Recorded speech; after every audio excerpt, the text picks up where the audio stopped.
Hello everybody and welcome back. So things are moving and shaking on the Slam lawnmower project, on Widebody projects in general.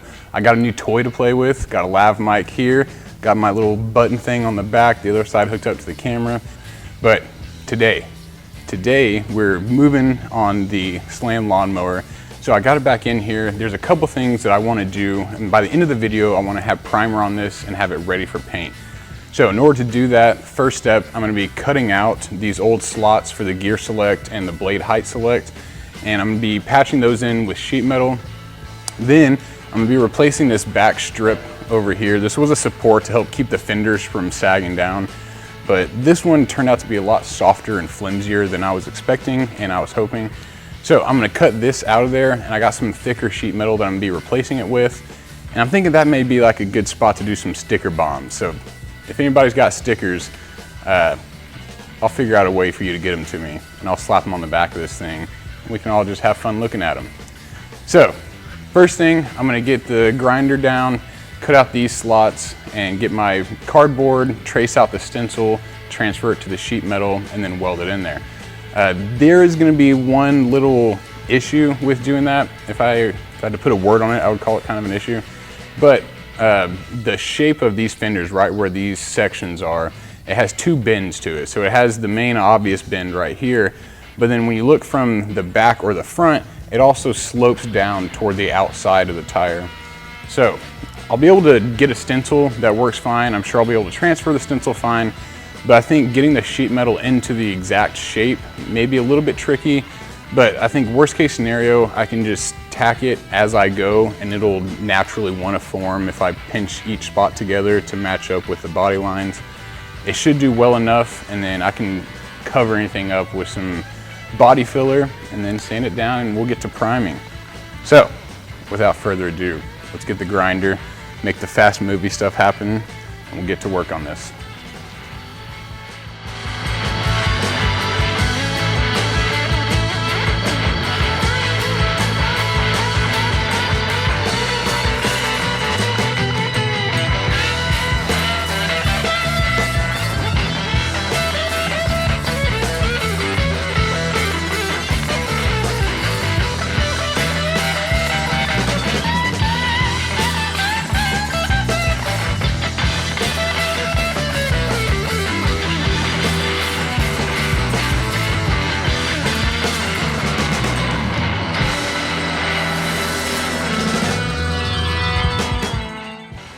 All right, now that I got those little boogers out of there, I'm gonna essentially do the same thing I did with the fender pieces. I'm gonna lay my cardboard sheet over the hole I need to patch, use a Marquee, use a Sharpie, and trace out the cut from the inside. Then I'll cut out the cardboard, lay it on a piece of sheet metal, do the same thing again essentially, cut it out of the sheet metal, and then form it into the general shape, slap it in here, and start tacking it together.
All right, got the first patch done. It's not even tacked in, but it holds pretty well. It's got a decent shape to it. You see it kind of matches the profile pretty close. So as I go around and tack it, I'm obviously going to avoid these big gaps. I'll have to fill those in later. But I'll go around to the spots that are close together. I'll put a tack, make sure everything lines up flush, put a tack, line it up flush, put a tack, and just work my way around. When I get down here, I should be able to tack this corner. This one I may need to get a welding rod and knock the flux off of it and lay it in there as some filler metal. But that's honestly better than I was expecting. So now let's do that big old gaping side over there.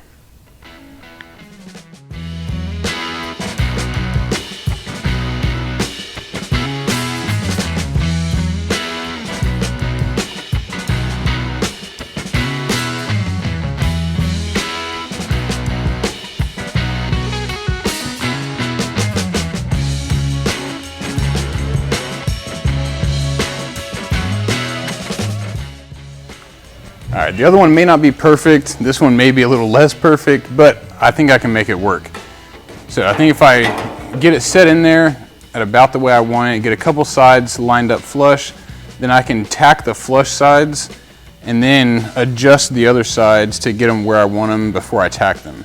So without further ado, let's jump into tacking these in place. Then we'll confirm everything's good. After that, we'll put some full weld around it and start sanding it down.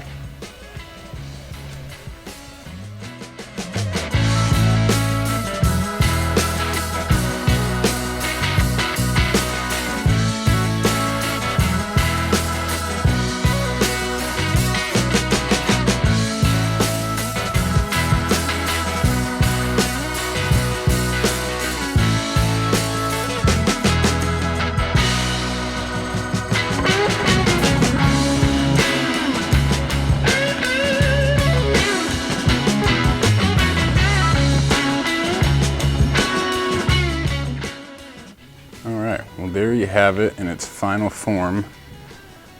Now, this is not something I would go brag to anybody about in its current condition, but I can see the light through the trees, and I can just imagine how it's going to look after everything's filled in with putty, sanded down, primered. It's all going to look like one even surface. So, let's get those welded on fully, and then we'll get this back piece cut off and start working on that.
All right, well, we got the patches welded in completely. I also filled in a couple other little spots that needed it. And next thing I'm gonna do is extend my brake slot another 3 or 4 inches toward the rear. That'll just give me more room to apply the brake, more brake pressure, better stopping force.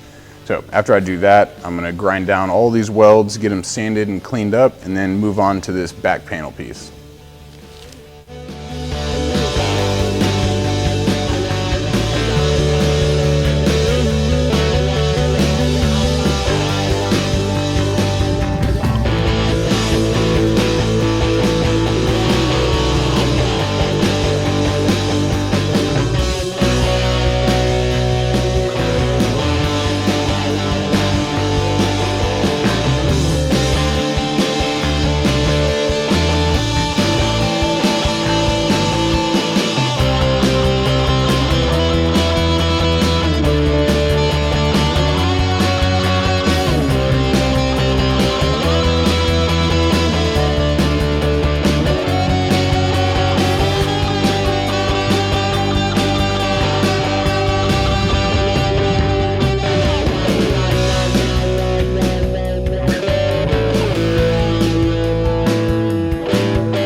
finished product. Got everything ground down, sanded on both sides. I got my brake slot cut back up a ways. That should help out. Now what I'm gonna do, moving on to the back side, I got a piece of painter's tape that I use as a straight edge right here. And I'm gonna cut that whole bottom strip off. These little these little joints where the panels meet up, I couldn't get a good weld all the way down to the bottom, and I'm just gonna slice that little part off to where there is good weld at the top, so that'll all be fine. Then I'm gonna take this back piece off, cut the lower sheet metal right there to a nice even flush edge. Then I'll get some new flat sheet metal, a little bit thicker stuff, and we'll get that tacked in place.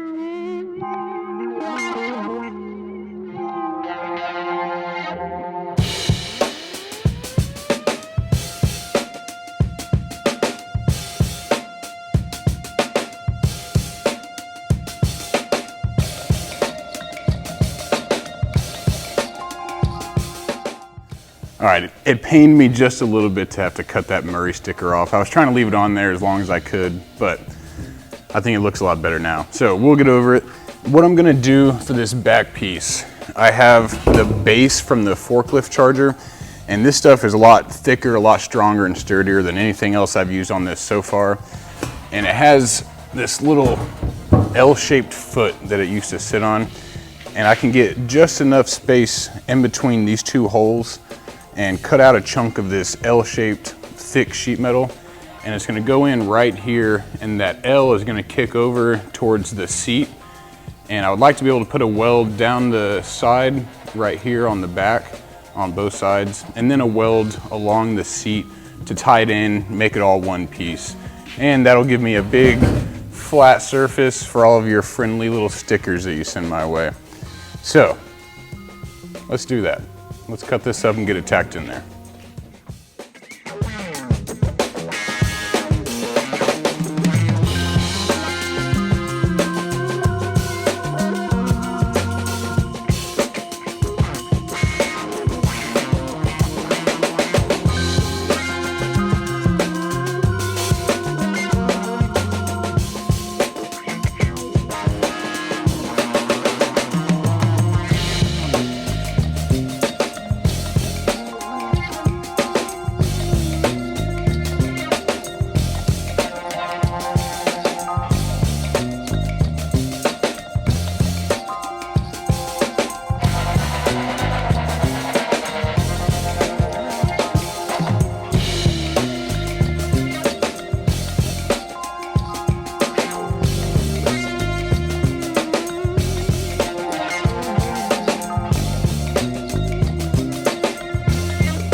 All right, I got this back sheet metal piece tacked in place. I wanted to show you what it looks like real quick. So there is a slight little run down right there, a little dip before it goes in here. It's not perfectly flush, but it shouldn't really be a big deal. But what I am gonna do is I wanna have the weld on the outside here so it can just be a rounded welded corner. And to do that, I wanna get rid of this lip that's sticking out, and I'll grind this down flush. I tacked it on the inside as well. So I'll grind all of this down to where this corner is flush, and then I'll go and put a weld down the outside of the corner right here on both sides, and then weld that all the way across and weld these two little pieces right there. That's all the weld I'm gonna put on it. It should seal it up. Everything else I can hide between body filler, paint, caulk if I need to. But that's what it looks like. So I'm gonna get this ground down, welded up solid, and then we'll start moving on to prepping for body filler.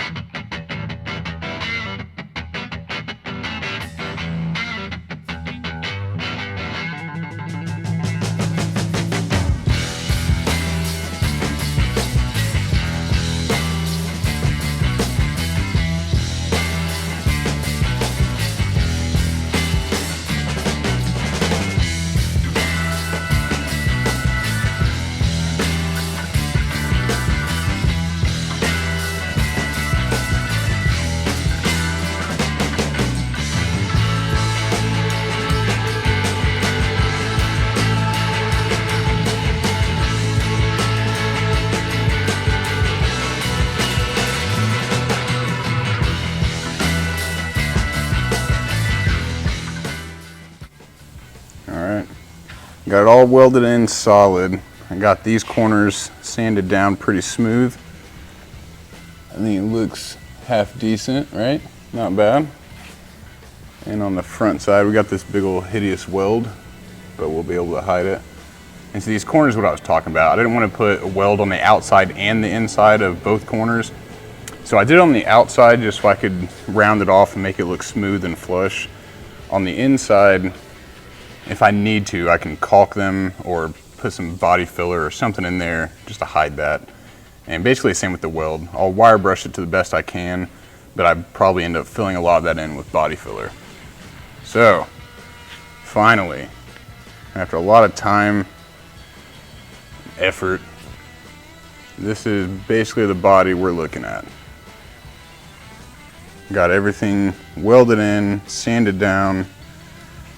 It's ready for, almost ready for body filler. The next thing I gotta do is get the paint, if not removed, at least etched, so that I can get the body filler and primer to soak into that. And we'll be moving right along. We're getting there. It's coming together. One piece at a time, one day at a time. Slowly but surely, it's coming together. All right, to get this thing etched, I have a couple of things I'm gonna be using. One is gonna be a wire wheel on the grinder. I'm also gonna have a sanding wheel or a flap disc on the grinder. And I have a rubber sanding block and some 60 grit and 120 grit that I had laying around the house. So I'll be able to use the sandpaper and the block to get into all the little tight crevices and corners and everything. And I'm gonna get a majority of it with the wire wheel and the flap disc. And also, other than etching everything on the top side, I also have some spots on the bottom that have been kind of neglected, little extra pieces of sheet metal that just need to be cut off, just so I have less to work with. And also, I'll be painting the underside, so I gotta get the underside prepped as well. I'll be doing probably just like a satin black on the bottom side of the body and on the frame itself. Just let it blend into the shadows under the mower, not stand out too much, and also get rid of all the imperfections and stuff. So I'm gonna get started with the wire wheel first, clean up everything I can, then I'll move on to the flap disc, and with what's left, I'll get with the rubber sanding block.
All right, that's about as much as I want to do on this. So now I'm going to get myself cleaned up. I'm going to grab the air gun, blow this off, wipe it down with some mineral spirits, and we'll mix up our first batch of Bondo and start smoothing this bad boy out. So let's do it.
All right, we got a good layer of body filler on here now, so it's time to start sanding.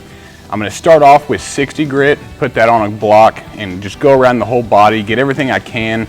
I'll have to use my finger in some of these tight spots, get all that cleaned up.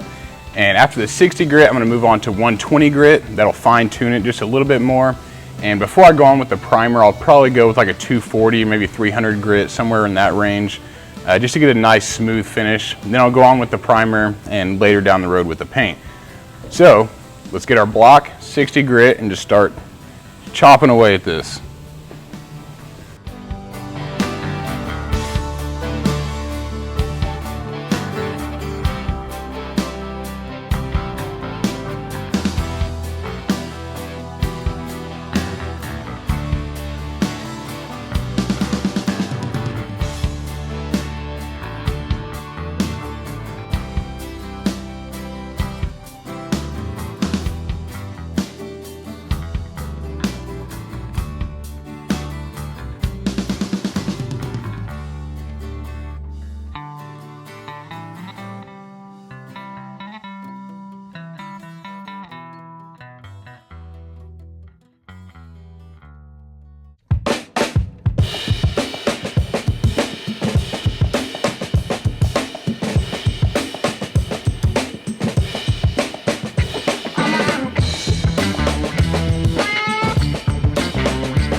All right, well that took incredibly longer than I ever thought it would have between the body filler and the sanding.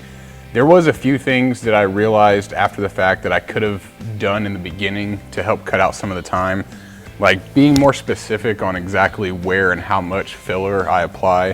There was a lot of spots like over here on the flat area of the fender where there was a decent layer of body filler and it wasn't needed. I had to sand through every bit of it and just throw it away essentially.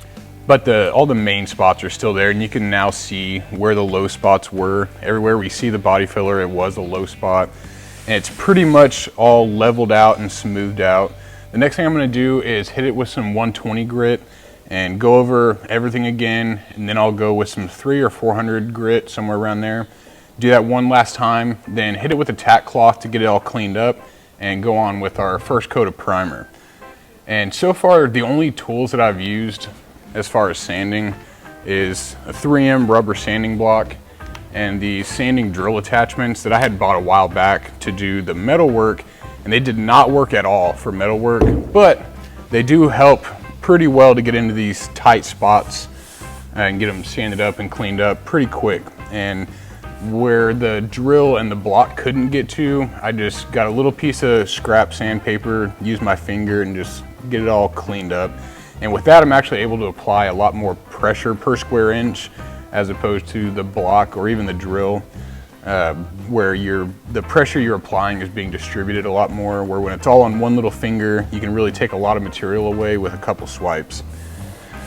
So let's hit it with some 120 and then some 300 or 400 grit, whatever I have, wipe it down with some tack cloth, and then we'll get a coat of primer on it.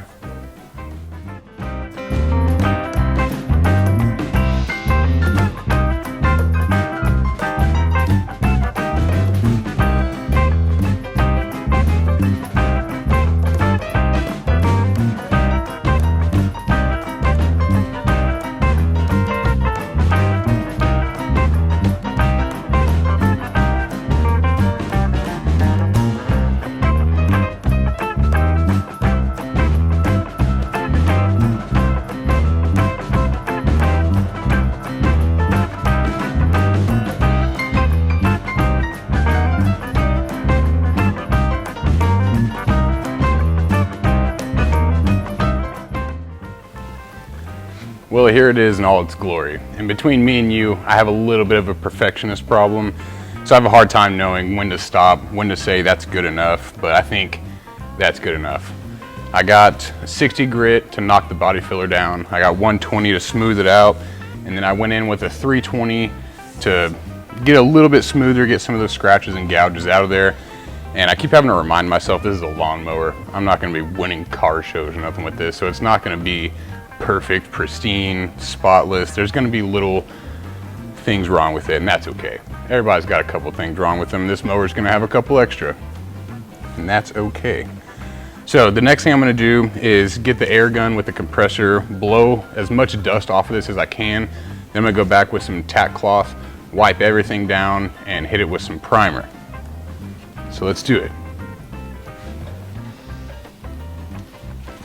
And for whatever reason, the only air gun I have right now is this comically large one, but it'll work. I just gotta stand about 4 feet away from it as I blow.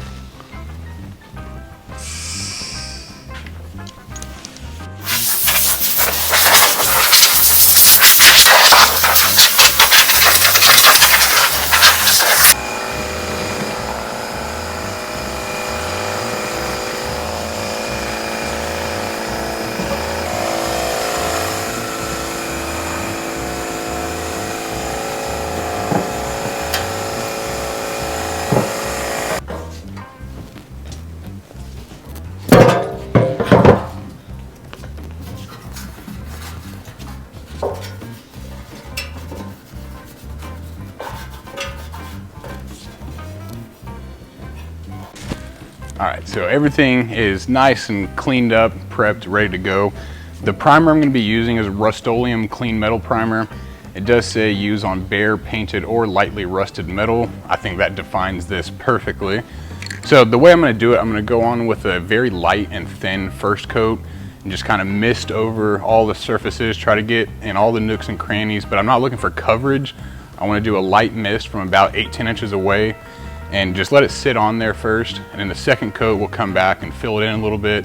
Third coat will come back and finish filling it in all the way. Then it should lay flat, should be pretty even, no runs, nothing like that. Then we'll flip it over, do 3 or 4 coats on the top side, and then we'll just let it sit.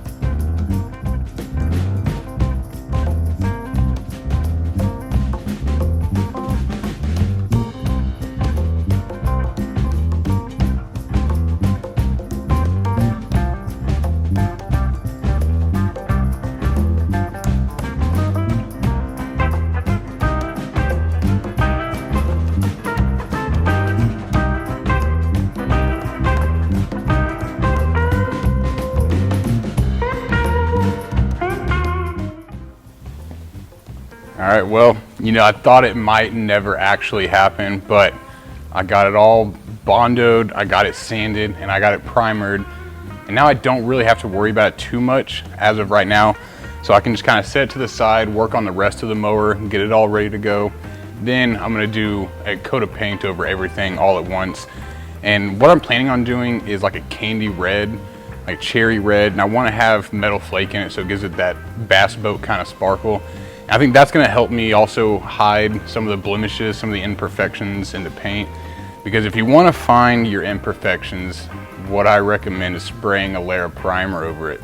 Because I can see absolutely every scratch, I can see every bead from the welds, I can see everything. But what I'm thinking is with the shiny sparkly red on there, it's going to distract from a lot of the minor imperfections, the little scratches, the little raises and bumps and everything all over the body panels. So I think it'll turn out all right.